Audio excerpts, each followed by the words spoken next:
这辆刚从二手市场淘回来的奔驰 S 级，车主以超低价格将这台停了快1年的车买下。原本想过年回老家装一把，第2天就发现车子塌了下去。去到4公子店检查，发现是减震坏了，说只能换新的减震，总成报价46800一条。好在车主是关注了我们的粉丝，于是直接联系我们安排维修。接下来看我们是如何花不到换新1/10的价格，高质量修复回去。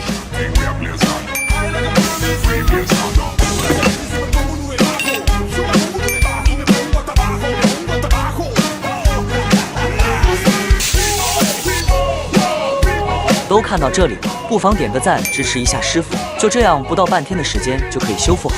如果是你，你会不会选择高质量维修回去呢？